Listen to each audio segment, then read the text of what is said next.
सुप्रभात, नमस्कार। हिंदी की कक्षा में पुनः आप सबका स्वागत है। आज हम एन फ्रैंक द्वारा रचित डायरी के पन्ने पाठ का अध्ययन करेंगे। तो आइए देखें। एन फ्रैंक की डायरी डच भाषा में सन 1947 ईस्वी में प्रकाशित हुई थी। इसके बाद यह the diary of a young girl शीर्षक से सन 1952 ईस्वी में प्रकाशित हुई। कहा जाता है यह डायरी इतिहास के एक सबसे आतंकप्रद और दर्दनाक घटनाओं का साक्षात अनुभव कराती है। इस डायरी में उस भयावह दौर को किसी इतिहासकार की निगाह से नहीं बल्कि सीधे भोक्ता की निगाह से देखा गया है। यह भोक्ता अर्थात जिसने स्वयं भोगा है, उसकी समझ और संवेदना बहुत गहरी तो है ही, साथ ही उम्र के साथ आने वाले परिवर्तनों से भी पूरी तरह अछूती है। पाठ में कहा भी गया है कि इस डायरी में भय, आतंक, भूख, मानवीय संवेदनाएं, प्रेम, घृणा, बढ़ती उम्र की तकलीफ़ें, हवाई हमले का डर, पकड़े जाने का डर, 13 वर्ष की उम्र के सपने, कल्पनाएं, बाहरी दुनिया से अलग थलग पड़ जाने, पीड़ा और मानसिक गतिविधियां, बाहरी दुनिया से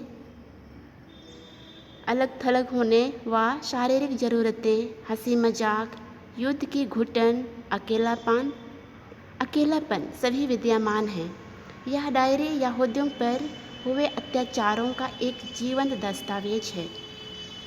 डायरी में द्वितीय विश्व युद्ध के दौरान अज्ञातवास में बिताए गए अनुभवों को बताया गया है। एन फ्रैंक 13 वर्षीय अपने बहन मार्गोट और अपने माता पिता के साथ गुप्त आवास में रहती है और हिटलर के नाजी सैनिकों के द्वारा मार्गोट को यातना शिविर के लिए एएसएस द्वारा बुलाई जाती है, लेकिन यह बात एन फ्रैंक से छुपाई जाती है और एन फ्रैंक को लगता है कि उसके पिता को ही यातना शिविर में बुलाया गया है। ये सोचकर वह बहुत दुखी है और वो कहती है कि अपने पिता को यातना शिविर में नहीं जाने देंगे। यातना शिविर वो जगह है जहां हिटलर के नाजी सैनिकों के द्वारा यहूदियों को यातनाएं देकर ख़त्म कर दिया जाता था या उनके विरोध का दमन किया जाता था। ऐसे में ये पूरा परिवार अज्ञातवास में छिपने के लिए विवश हैं कि कोई इनकी मदद भी नहीं कर सकता है। लेकिन कुछ लोग जो हैं जो इनकी मदद कर रहे होते, वो बारी बारी से इनके घर पर आते हैं और अपने पॉकेटों में इनके ज़रूरतों का सामान रखकर थोड़ा थोड़ा लेकर उस जगह पर पहुंचाते हैं। वे वाहनों का इस्तेमाल भी नहीं कर सकते थे। यहूदी होने के कारण इन्हें सीने पर पीले सितारा पहनने का हिटलर की ओर से मजबूर किया गया था और सामान लेकर जाएंगे तो सैनिकों की नज़र में भी आ सकते थे, इसलिए ये सारे काम गुप्त तरीके से करते थे। जब ये गुप्त एनेक्सी में पहुंचते हैं तो वहाँ पर एन फ्रैंक, उनकी बहन मार्गोट और साथ ही साथ उनके माता पिता और मिस्टर डशेल, मिस्टर वानदान व मिस्टर व उनके पुत्र पीटर, लगभग 8 लोग गुप्त आवास में छिपे हुए थे। और एन फ्रैंक वहाँ पहुँचते ही पूरे घर का ब्यौरा देती है, कहाँ पर गोदाम है, कहाँ उस गोदाम में क्या क्या है, साथ ही दफ्तर के बारे में भी डायरी लेखन के दौरान बताती है। यह भी बताती है कि रात के समय में लाइट जला नहीं सकते, क्योंकि बाहर से ये लाइट जलते हुए किसी अन्य लोगों को दिखाई दे तो उन्हें यह पता चलेगा कि कोई यहाँ रह रहा है, क्योंकि ये दफ्तर था। और गुप्त रूप से रहते हुए कभी कभी एन फ्रैंक को किस तरह से डांट पड़ती है। ऐसे में वह अपनी बात को अभिव्यक्त करने के लिए उनके पास एक किट्टी नाम की गुड़िया है, उसको वह पत्र लिखकर डायरी में व्यक्त करती है और प्रतिदिन उस गुप्त एनेक्सी में रहते हुए उस घर के बारे में क्या क्या जो घटित हुआ है उसके बारे में जानकारी देती है। अपने निजी सुख दुख को गुड़िया किट्टी को बताती है। साथ ही साथ द्वितीय विश्व युद्ध की भी जानकारी देती कि द्वितीय विश्व युद्ध में किस तरह एजमोइडिन पर बमबारी की गई है। 1000 गिल्डर के नोट बंद कर दिए गए और साथ ही हिटलर के द्वारा उसके सैनिकों से मुलाकात होने की जानकारी मिलती है। रूजवेल्ट और चर्चिल की भी जानकारी मिलती है डायरी के माध्यम से। एन फ्रैंक बताती है कि युद्ध के दौरान काफ़ी छोटी छोटी वस्तुएं भी महंगी हो गई।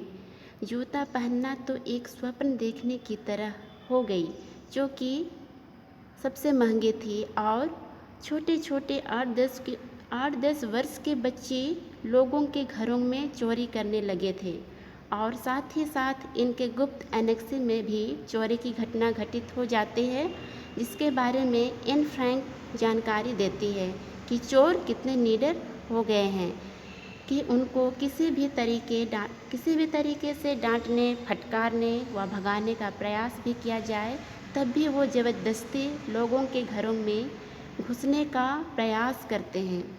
साथ ही साथ वह किस तरीके से घर में अपना समय व्यतीत कर रही हैं।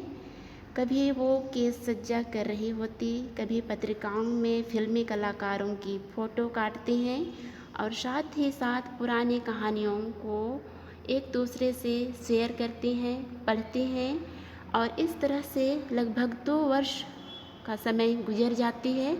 और डसेल जो एन फ्रैंक को बार बार डांटती है, जो कि एन फ्रैंक को पसंद नहीं आती।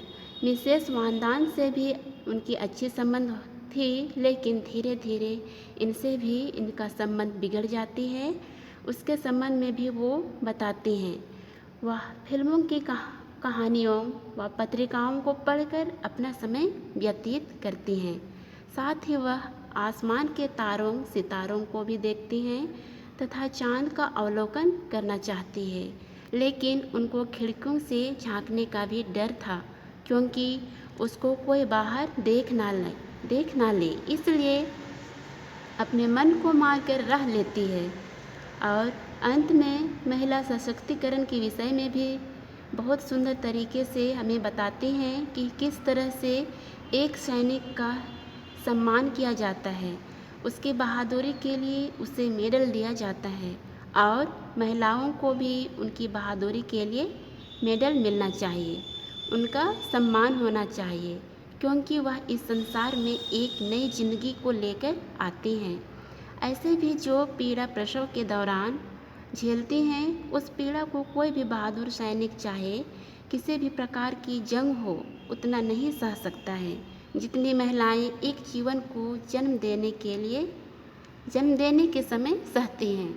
एन फ्रैंक बताते हैं कि किस तरह प्राकृतिक प्रदत्त महिलाओं को प्रजनन करने की शक्ति दी गई है, उस पर पुरुषों ने अपना वर्चस्व अर्थात अपना अधिकार स्थापित कर लिया है।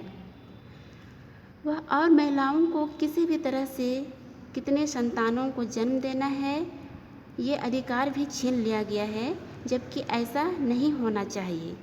ये प्रकृति के द्वारा महिला को दिया गया उपहार है, इसका निर्णय महिलाओं को स्वयं लेना चाहिए। आगे एन फ्रैंक कहती हैं कि महिलाएं पढ़ लिख कर पुरुषों के साथ कंधे से कंधा मिलाकर समाज और देश के विकास में अपना योगदान जरूर देंगी। इस तरह से डायरी के पन्ने जो पाठ हैं एन फ्रैंक के द्वारा रचित the diary of a young girl, उसके कुछ अंश हमें पढ़ने के लिए दिए गए हैं, जिसमें से महिला संबंधित और सैनिकों से तुलना करके जो बात बताई गई है वह बहुत ही महत्वपूर्ण है। और साथ ही द्वितीय विश्व युद्ध के दौरान जिसमें एन फ्रैंक ने निजी सुख दुख के पलों का अभिव्यक्ति देते हुए उस द्वितीय विश्व युद्ध के विषय में बताया, उस आधार पर यह कहा जाता है कि द्वितीय विश्व युद्ध का भी एक जीवंत दस्तावेज भी है। धन्यवाद।